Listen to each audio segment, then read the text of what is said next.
Amén. Gloria al Señor. Dios les bendiga, hermanos. Amén. Vamos a abrir la palabra del Señor. Lo vamos a hacer en el Salmo capítulo número 18. En el Salmo capítulo número 18 leemos esta tarde. Cuando usted lo tenga, da un fuerte amén. Salmo capítulo número 18 y el versículo número 29 vamos a leer. Dice: contigo desbarataré ejércitos y con mi Dios asaltaré muros. En cuanto a Dios, perfecto es su camino y acrisolada la palabra de Jehová. Escudo es a todos los que en él esperan.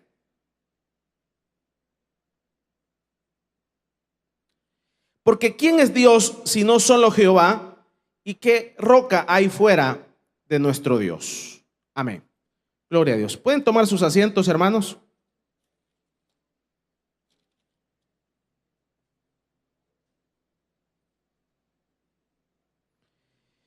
La perfección de Dios. La perfección de Dios. En este versículo, hermanos, la palabra del Señor nos da una característica muy propia de parte de Dios.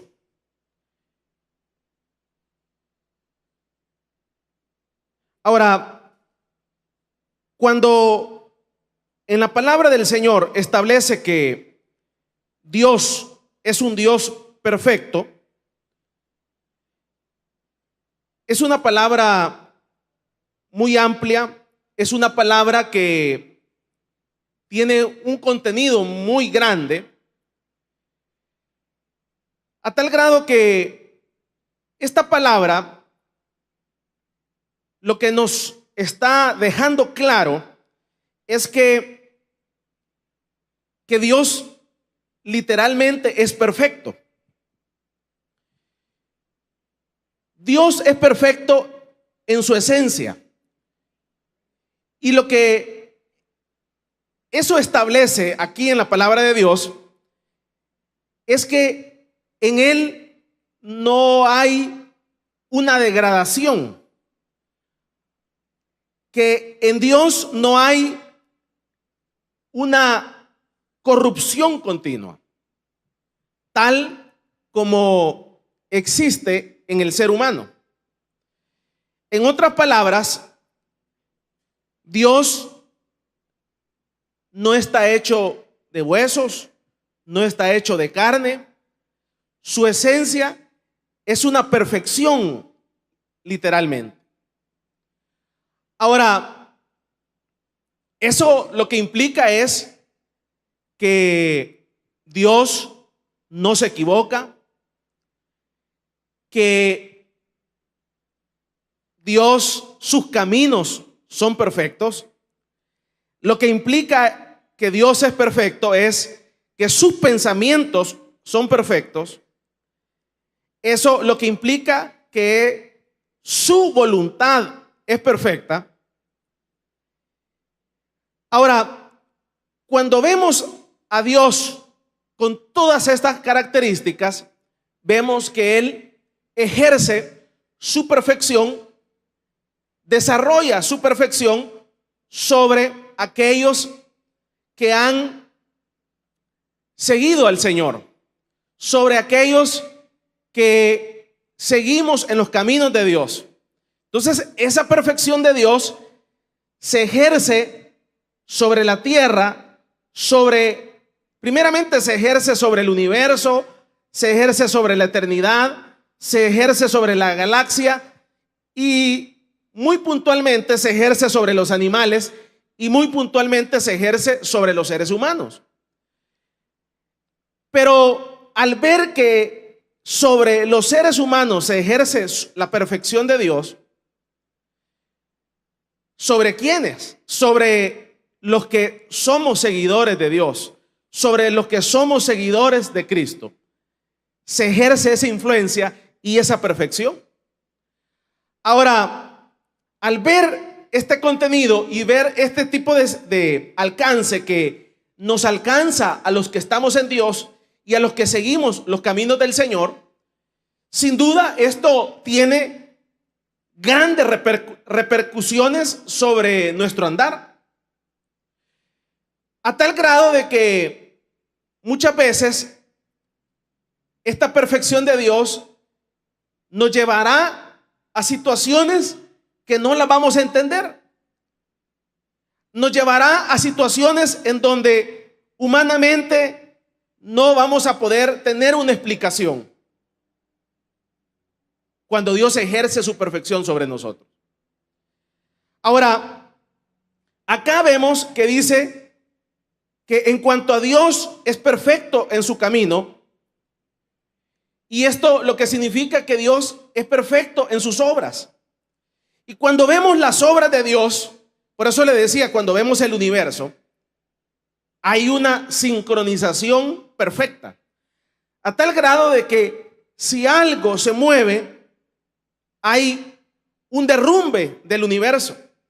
La tierra, si usted ve, está exactamente en el lugar que debe de estar. Si la tierra estuviera del lado de Marte, hubiera consecuencias para la humanidad.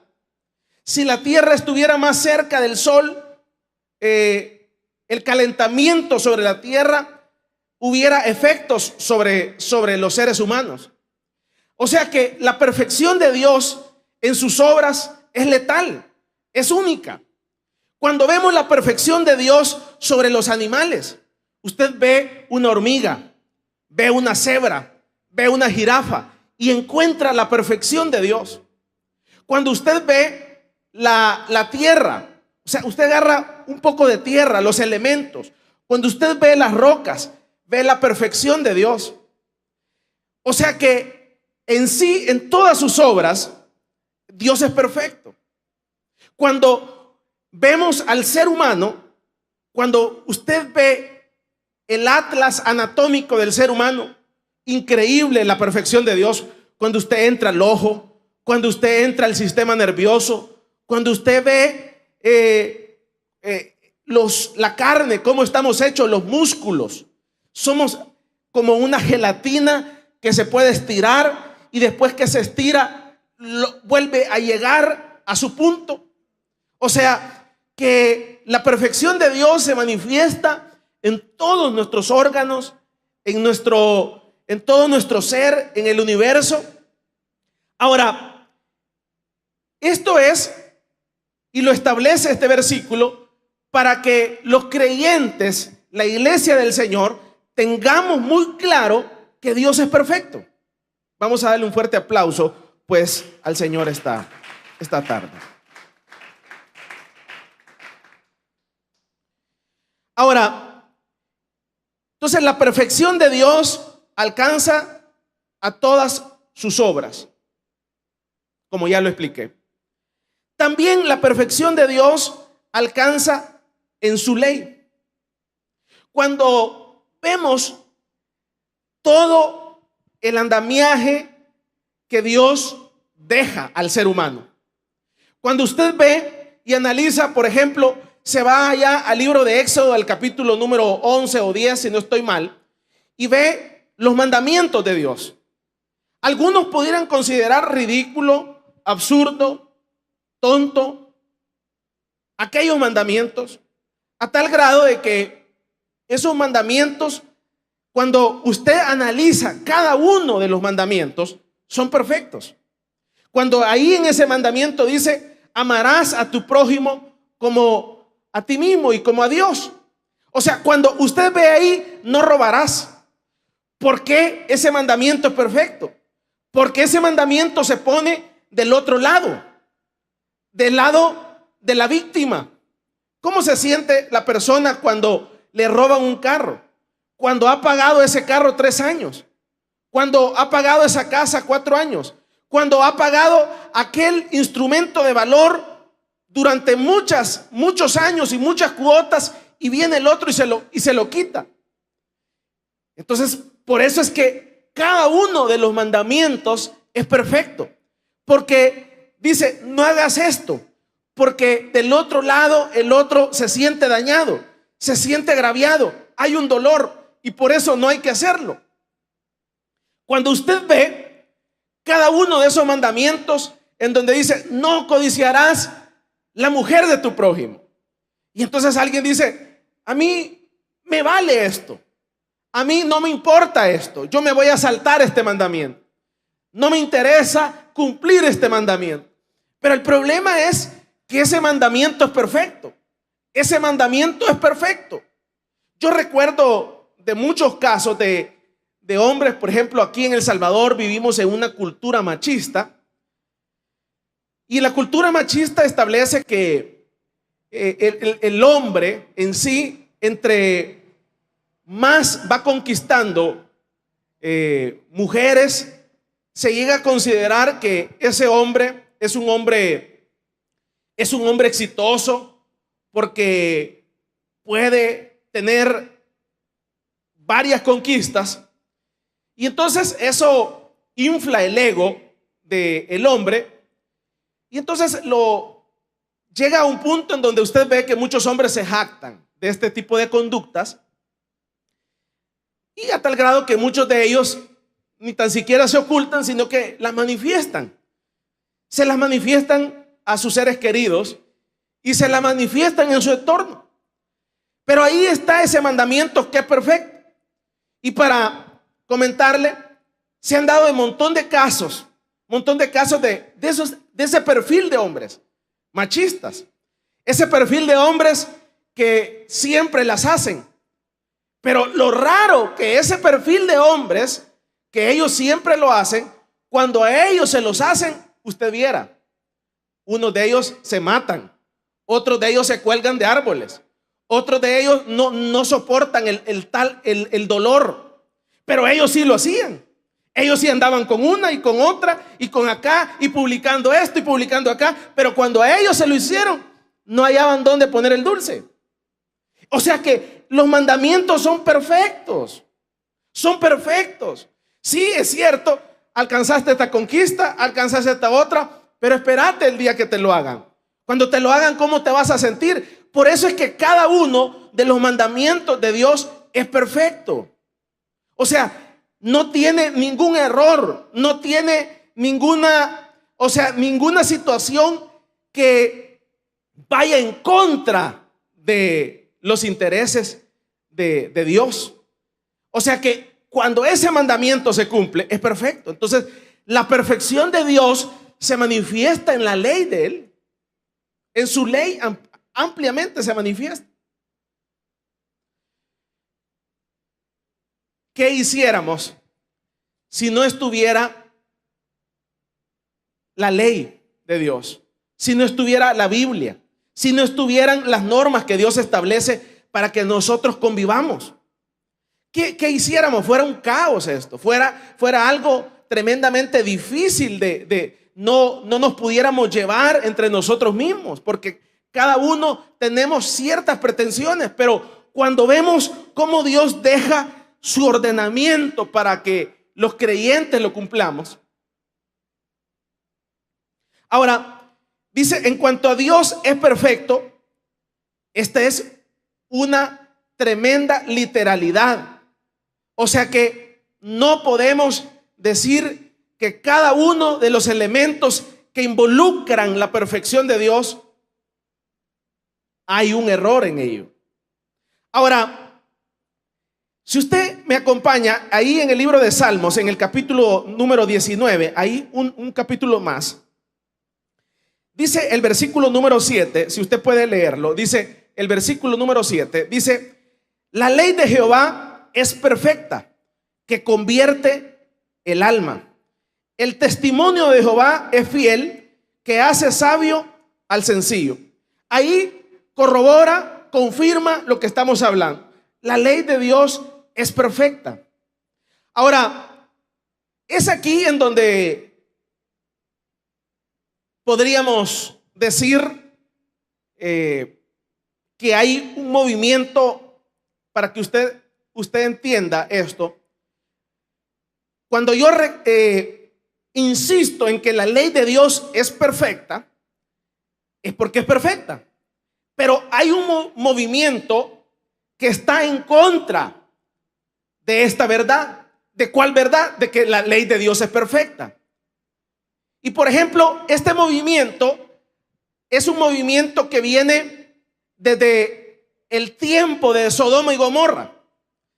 Y usted ve cómo este movimiento se ha venido metiendo en las sociedades, se ha venido metiendo en la política, se ha venido metiendo en todas las esferas de autoridad, de poder. ¿Y cuál es ese movimiento? Ese movimiento que viene a votar la ley de Dios. Por ejemplo, hoy contemporáneamente ya vemos cómo la voluntad y la perfección de Dios establece: hombre y mujer los creó Dios. Pero usted ve que ya hay un sinfín de países que ya le encontraron como un error a la ley de Dios. Y entonces dicen: miren, fíjense que la ley de Dios le hizo falta un artículo. Y el artículo que le hizo falta es que hay un grupo de personas que hay un momento en su vida que no saben si son hombres o mujeres. Y entonces ellos están en intermedio. Hay otros que nacen mujeres pero internamente son hombres. Entonces agreguémosle al andamiaje y hagamos 3 baños. Hasta el grado que hay países donde usted va, ya hay 3 baños: el baño de hombres, el baño de mujeres. Y se ha creado un caos modernamente porque los niños hoy en este tipo de países que ya está reglamentado todo este tipo de leyes y se les ha incorporado a todo este andamiaje. O sea, imagínense el niño que se va criando cuando ve los 3 baños ahí. Y le dicen al niño: si usted nació mujer, pero si usted internamente no se siente mujer, usted en cualquier momento se puede hacer una operación y se puede cambiar. Y entonces usted ve que ese movimiento mundial, cómo ha venido penetrando las sociedades hasta lograr legalizar literalmente este tipo de situaciones. Hay otro movimiento muy contemporáneo y muy fuerte a nivel mundial: el legalizar el aborto. Y alguien puede decir: hermano, pero yo conozco de casos en donde hay personas que han sido violadas literalmente. Fíjense que yo hice un proyecto, mi tesis fueron el tema de mi tesis fue los derechos de los no nacidos. Y en esa tesis empezamos a investigar a nivel mundial que hay países en donde, primeramente acá en El Salvador, se establece y dice que hay vida desde el momento de la concepción. O sea que desde el momento en que la persona fue concebida, hay vida. Y eso científicamente los médicos lo avalan. O sea que cuando la persona nace, no es que hay vida a partir de ese momento. La vida se engendró desde muy atrás. Y entonces hay un sinfín de países en donde usted puede dejarle una casa, un patrimonio, para que usted lo entienda, un patrimonio a alguien que no ha nacido. Entonces la madre se muere en el parto, pero deja un testamento y dice: a ese que no nació, que no tiene nombre, le vamos a dejar tal patrimonio. O sea, está tan avanzado. Pero usted ve ciertos movimientos en donde por A, B, C y D motivo, literalmente es viable el abortar. Pero ¿qué sucede? Justificantes las habrán siempre y excusas siempre las habrán. Pero el problema es que el canon de Dios, la ley de Dios es perfecta. Y si la ley de Dios es perfecta, es porque es perfecta. Y dice que la ley de Dios: no matarás, no matarás. O sea que eso implica desde el momento en que la persona nace, no desde el momento que sale a la vida. La persona nace desde el momento en que se concibe. Vamos a darle un fuerte aplauso pues al Señor. Entonces usted puede ir ahí analizando todos los movimientos que van en contra de votar, de adulterar, de agregarle a la ley de Dios que es perfecta. Ahora, la perfección de Dios no solamente se manifiesta en estos dos elementos que le he mencionado, sino que la voluntad de Dios, la perfección de Dios, se manifiesta también en la voluntad de Él. O sea que cuando nosotros analizamos esto, si usted se va, puede acompañarme en el libro de Romanos, en el capítulo número 12. Váyase usted al libro de Romanos y con esto vamos finalizando. En el capítulo número 12 dice: así que, hermanos, os ruego por las misericordias de Dios que presentéis vuestros cuerpos en sacrificio vivo, santo, agradable a Dios, que es vuestro culto racional. No os conforméis a este siglo, sino transformados por medio de la renovación de vuestro entendimiento, para que comprobéis cuál sea la buena voluntad de Dios, agradable y perfecta. O sea que la perfección de Dios se manifiesta en su voluntad. Lo vuelvo a repetir. La perfección de Dios se manifiesta en el universo, en los animales, en nuestro cuerpo. Se manifiesta en sus obras. No solamente se manifiesta en las obras de Dios en el universo, sino que la perfección de Dios se manifiesta específicamente en su voluntad. O sea que cuando Dios dice se va a hacer de esta forma, ahí implícitamente se está aplicando la perfección de Dios. Y como Dios no se equivoca, y como Dios no hay corrupción en Él, y como en Dios no hay una sombra de variación, y como en Dios no hay inestabilidad, esa voluntad de Dios es perfecta para el que Dios se la aplica. Y usted puede ver acá que dice que esa voluntad de Dios es agradable y perfecta. O sea que esa voluntad de Dios es, en otras palabras, lo excelente. Esa voluntad de Dios es lo inmejorable en ese escenario. Ahora, al ver todos estos elementos de la perfección de Dios, todos vamos a aplaudir y nos alegramos que Dios es perfecto. Pero la situación es cuando cada uno de estos atributos de Dios, de esta característica de Dios que es perfecta, se aplica a nuestra vida. O sea, todos estamos contentos y todos estamos, amén, hermano, Dios es perfecto. El problema es cuando Dios aplica esa perfección a nuestra vida. Cuando Dios aplica esa perfección a nuestro caminar. Por ejemplo, acá en esta iglesia y en muchas otras iglesias hay un montón de hermanos que han perseverado por muchos años. Hermanos que han sido servidores, hermanos que han sido pastores, hermanos que han sido coordinadores, hermanos que han sido muy dedicados a la obra de Dios, hermanos que han destacado. Pero todo cambió cuando la perfección de Dios se aplicó a sus vidas. Por eso es que el Señor en aquella oración dijo: Padre nuestro que estás en los cielos, o sea, hágase tu voluntad. ¿Por qué? Porque decir esas palabras, o sea, decir que Dios es perfecto y gritar que Dios es perfecto, se oye bonito. En otras palabras, cuando la perfección de Dios dice: te vas a morir de esto. Cuando la perfección de Dios dice: mira, te va a suceder esto. Cuando la perfección de Dios dice: mira, la perfección es esto. Por ejemplo, aquellos hermanos que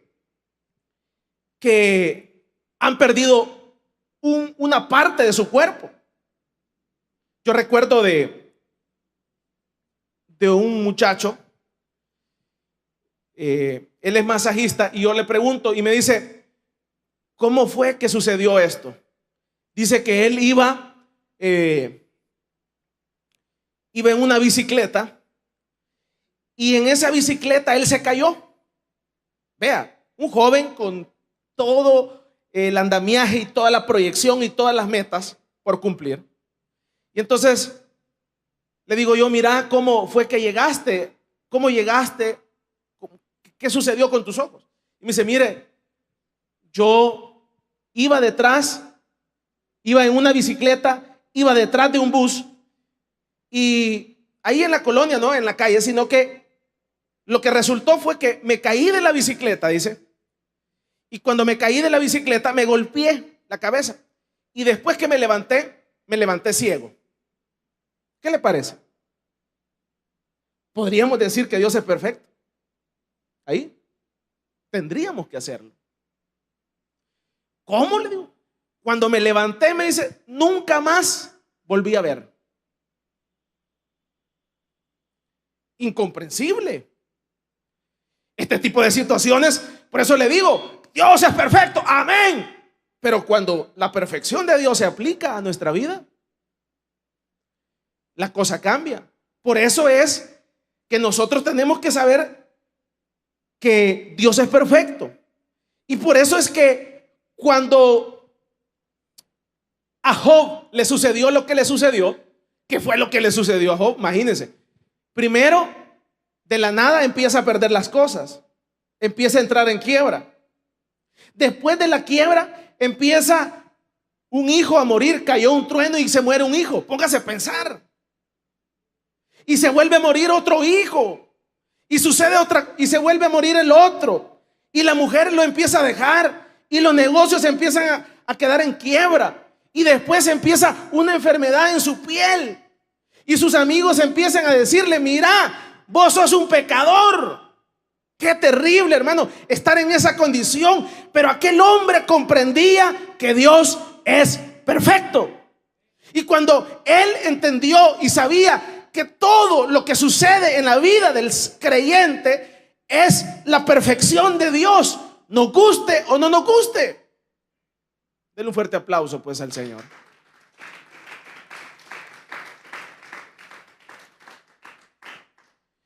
Mire, hay un montón de casos de hermanos, como le digo, que fueron pastores, que fueron predicadores, que fueron hombres de Dios, pero vino una muerte, la muerte de un hijo, la muerte de una esposa, y se acabó el ministerio, y se acabó, y se acabó aquello. ¿Por qué? Porque en ese momento la gente no digiere esto que le estoy diciendo. La gente no digiere, y humanamente es viable, es natural, hermanos. O sea, yo no estoy apelando al ego en el sentido de que creámonos fuertes. No estoy apelando a eso, sino que lo que estoy estableciendo es que Dios es perfecto. Y cuando en su perfección se aplica en nuestra vida, como se aplica en las obras de Dios, como se aplica en el universo, y cuando Él aplique a nuestra vida, nosotros lo que tenemos que hacer es entender que eso que está sucediendo es lo mejor para nosotros. Te dejó esa esposa, te dejó ese esposo. Probablemente en este momento no lo entiendes. Probablemente en este momento es un dolor innegable. Es una herida letal al alma. Se fue para Estados Unidos y te dejó con tus hijos. Se fue y no te ayuda. Se murió probablemente. Y entonces es un dolor que no vamos a obviar lo que se siente, porque lo que se siente, se siente. Cuando hay una muerte es un dolor innegable, pero es ahí en donde uno tiene que tener una claridad que Dios es perfecto y que si está sucediendo este tipo de situación en mi vida y este otro tipo de situación en mi vida, es porque ese tipo de situaciones Dios las ha permitido, y no solamente las ha permitido, sino que es su perfección aplicada a mi vida. Por ejemplo, si usted se recuerda del apóstol Pablo, se dice que el apóstol Pablo tenía un aguijón. Algunos creen que ese aguijón es que el apóstol tenía ataques de epilepsia. Mire, yo no sé quién sufrirá de eso, pero yo recuerdo que en el colegio un compañero de nosotros tenía esa situación. Y eso es duro, porque de repente estábamos en la clase y de repente él caía y empezaba a convulsionar.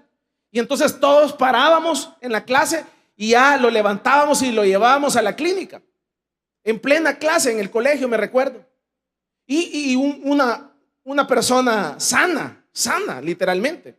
Y después él venía, como decimos en buen salvadoreño, bien achicado por lo que le había pasado, porque se había detenido la clase y todas las mujeres ahí, ¿qué le pasó y qué sucedió? Y eso era una recurrente. Entonces se cree que el apóstol, imagínense que de repente el apóstol estaba predicando y de repente caía. Y todos los hermanos, y quedaba medio oculto y toda la situación. Pero se dice que él oró por eso, pero dice que el Señor nunca lo sanó y ni nunca le contestó, y solo le decía: bástate de mi gracia.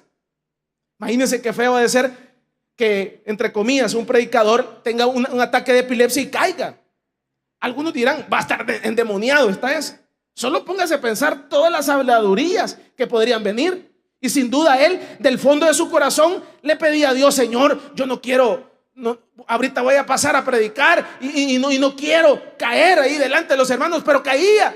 Y él oraba al Señor y el Señor le decía: no te voy a sanar, simplemente bástate de mi gracia. Y esa era la perfección de Dios para su vida.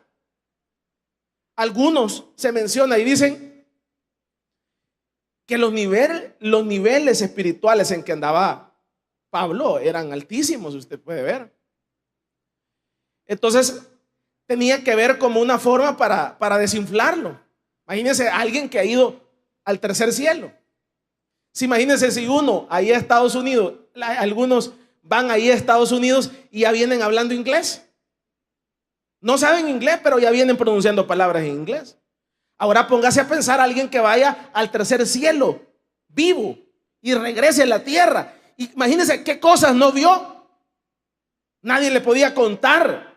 O sea, que puede llegar uno, dependiendo los niveles, puede llegar uno a creerse, a hacerse soberbio. Y entonces muchas veces muchos achaques de los que tenemos son para desinflarnos. Y uno dice: Señor, saname de esto y saname de esto.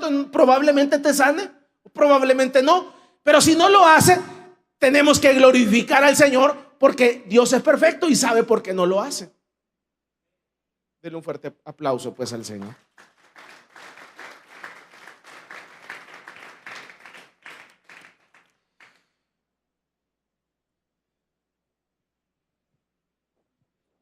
Romanos capítulo número 12 dice: no os conforméis a este siglo, sino transformados por medio de la renovación de vuestro entendimiento, para que comprobéis cuál sea la buena voluntad de Dios, agradable y perfecta. Hay hermanas que tienen unos maridos que les hacen la guerra imposible.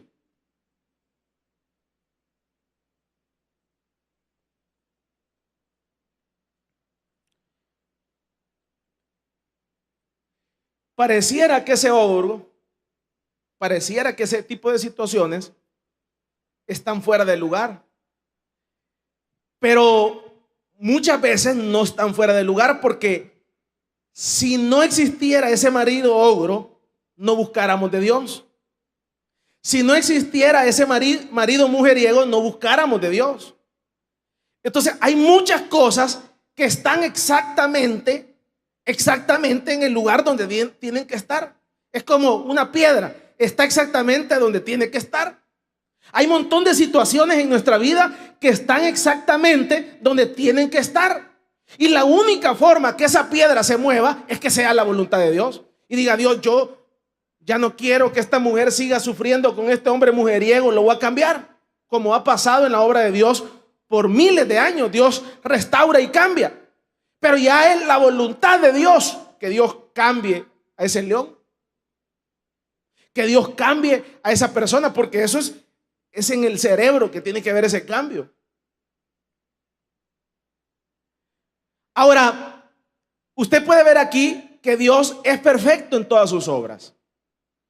Y usted puede ver el caso de Job. Empieza a resultar la perfección de Dios. Empieza a golpear sus hijos, empieza a golpear sus finanzas, empieza su cuerpo a ser dañado, empieza las blasfemias, y todo eso era la perfección de Dios para la vida de Job. Y Dios sabía que eso era lo que Job necesitaba.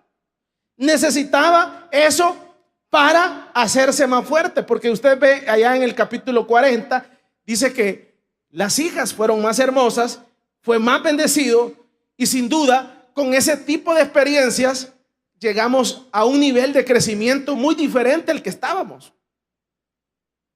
No es fácil. Hay un sinfín de personas que están literalmente sufriendo, literalmente en una cárcel. Qué galán que un proceso, condenados en una cárcel por X o B situación, ya condenas fijas, pagándolas de 10 años, de 20 años. Personas que probablemente sean honestas, probablemente en ningún momento hicieron aquello, pero es ahí en donde es inexplicable ese tipo de situación y donde uno no puede altercar con Dios. Lo menos que uno puede hacer es pedir misericordia a Dios. Yo soy de la idea de que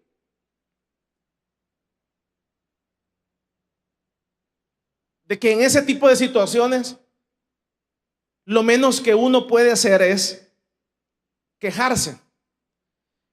Lo menos que uno puede hacer es como exteriorizar una queja. ¿En qué sentido? Por ejemplo, si su marido ya fue infiel, ¿para qué se va a quejar? Ya fue infiel. Ya no hay forma de regresar. No hay forma de remediar eso. Ya fue. Entonces lo que tiene que hacer uno en esos momentos es pedirle fortaleza a Dios. O en el momento de una muerte de un ser querido, ¿para qué se va a quejar? ¿Para qué le va a reclamar a Dios?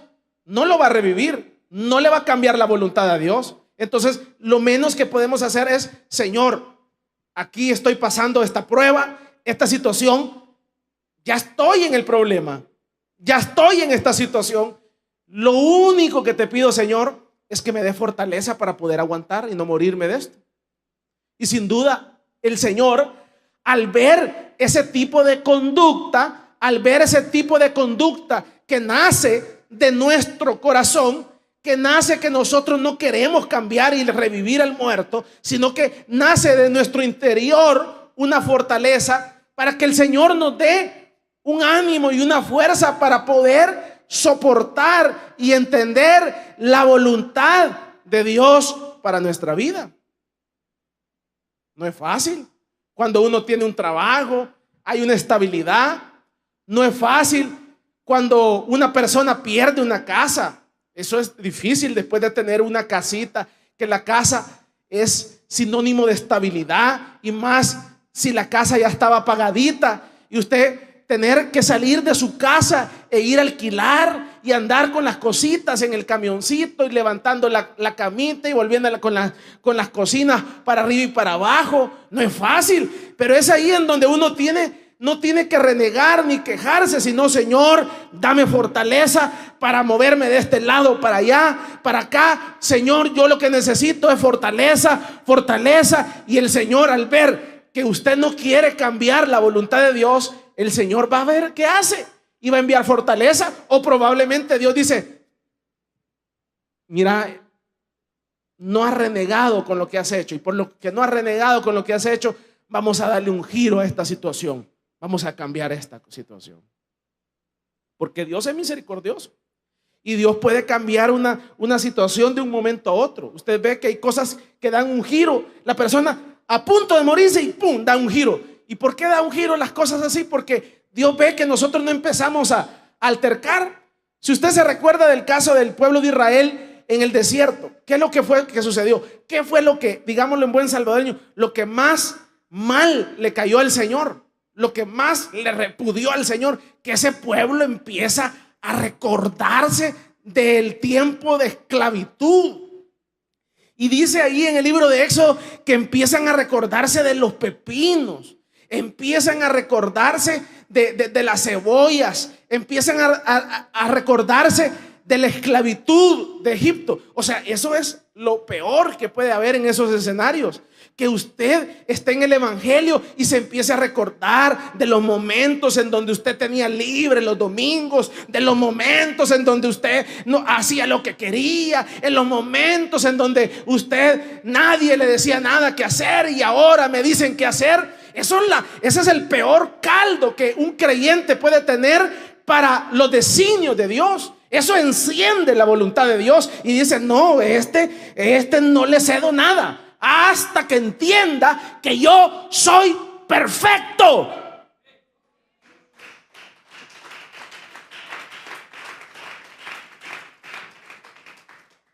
Y eso, como decimos en buen salvadoreño, le puede caldear los ánimos a cualquiera. A cualquiera.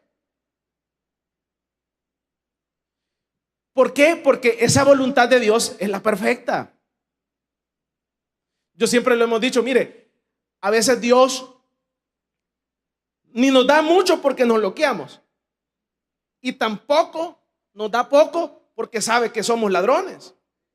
Entonces nos tiene una medida exacta, porque entonces esa es la voluntad perfecta de Dios. Entonces, como sabe que es la voluntad perfecta de Dios, entonces nosotros lo que tenemos que hacer es entenderla.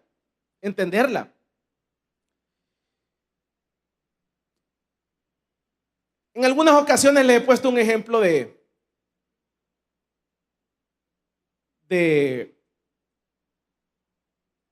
cómo Dios ha bendecido a muchos hermanos acá y en este ministerio. Y Dios les ha dado su casita. Yo recuerdo de muchos hermanos que vivían acá en Soyapango, aquí en estas zonas. Pero empezaron a orar: Señor, ya no quiero vivir aquí en Soyapango porque aquí no hay agua, Señor, porque aquí esto, porque aquí las calles son Oyapango, Señor, porque mucha bulla en la colonia. Y Dios en su misericordia les escuchó y les oyó y les dio una casa en otra zona, o aquí mismo en otro lugar, pero mejorcito. Pero ¿qué sucede? ¿Qué es lo que ha pasado siempre? Ya el tal que Dios lo bendijo, ya como un mes dura.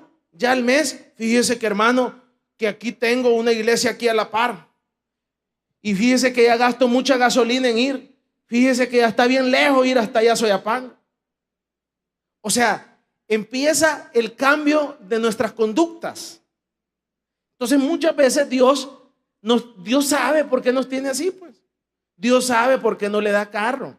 Dios sabe, Él sabe. Ya tiene 10 años pidiéndole. Ya tiene 20 años pidiéndole. Dios sabe por qué. Él es perfecto en su voluntad.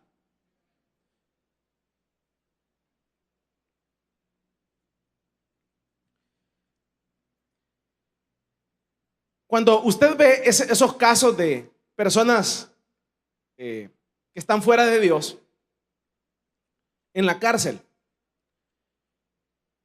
yo siempre, cuando veo ese tipo de situaciones, la mayoría de personas, algunas personas que, por ejemplo, que se dedicaron al narcotráfico o se dedicaron a situaciones ilícitas, yo digo, y siempre hago esta analogía, cuando los condenan a 20 años, a 30 años, qué bien estaban allá cuando eran pobres. Qué bien estaban cuando estaban allá en el cantón, cuando solo comían tortilla con queso y cuajada, iban a ordeñar la vaca. ¿En qué momento se desviaron? Yo les comentaba del caso de un exdiputado de aquí de El Salvador que lo condenaron como 120 años en Estados Unidos.